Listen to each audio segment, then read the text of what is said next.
In the 90s, I saw the economic downturn and what it did. We saw a huge number of people needing help, a huge number of people homeless. So it's no surprise now that we're hearing numbers reporting a 20% increase in people needing to go on assistance.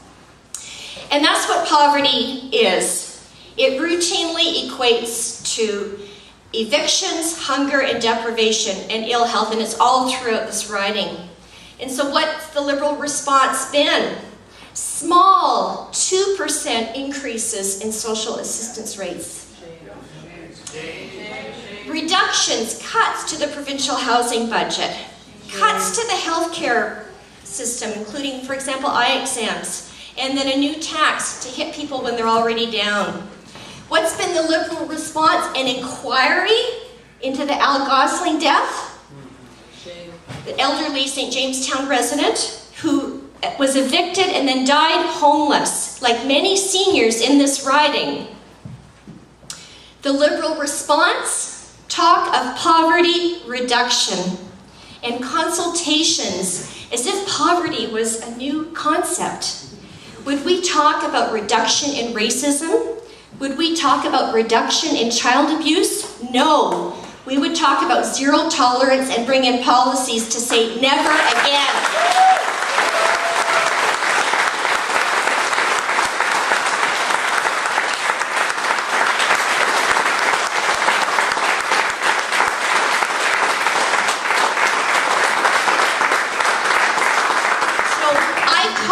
Their response, intentional neglect. Now some people come up to me and they say, well, they just don't really know. The Liberals don't get it, or they actually just don't know. And that is not true. Intentional neglect, in my mind, is equivalent to purposeful harm. Their non-attention to our infrastructure, the bricks and the mortar, have had a catastrophic effect on shelters, on social housing, on hospitals, and now, of course, we're reminded about the Don Jail.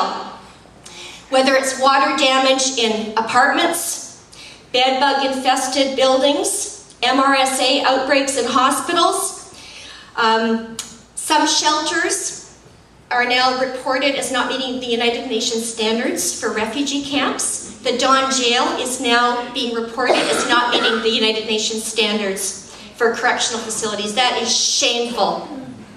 Naomi Klein sums this all up in her book, if you haven't read it, and I'm sure most of you have. Shock Doctrine. Privatization, government deregulation, and deep, deep cuts to social programs. Her analysis applies not just to New Orleans, but to right here in Toronto Centre. So February 4th, we need to move from shock to action. And I want to take a little bit of literary license by quoting my friend Dry over here, who became one of the huge tent city heroes. Let's hear it for Dry, by the way. So,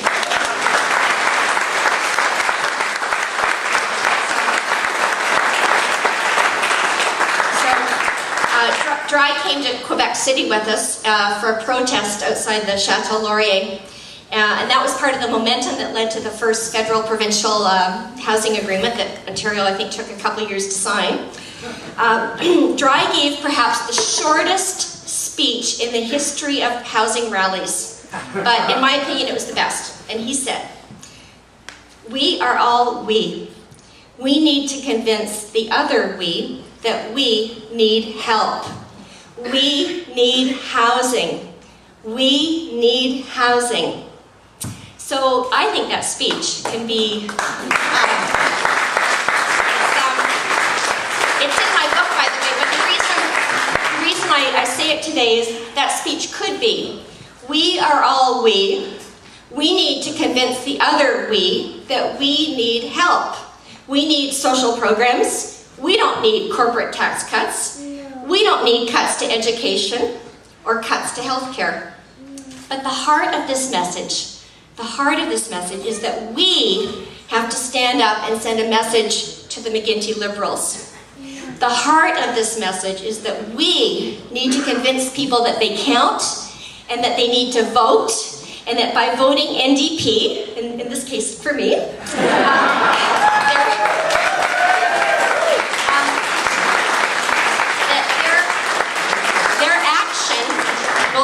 a province-wide message to Dalton McGuinty that he is out of control and out of touch. Adam Vaughan, when he was a city TV journalist, once told me very grimly, "Cathy, the politicians won't do anything about housing until a child dies." That is unacceptable. We are responsible to change that.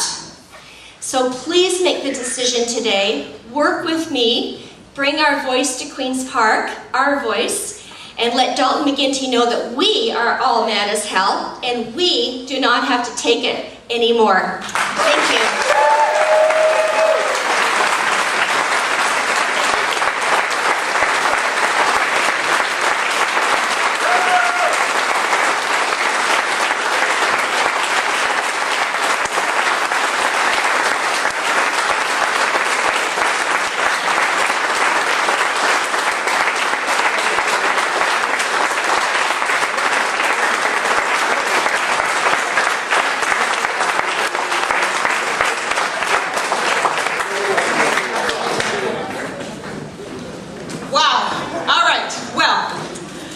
Thank you all so much for coming today.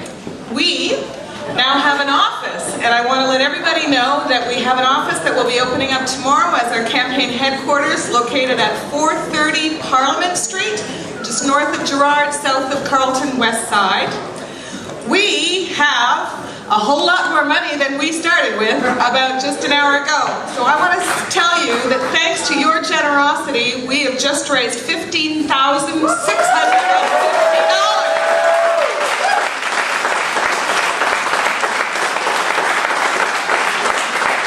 And the best thing that we have is we have the best candidate. We are going to win. Let's go!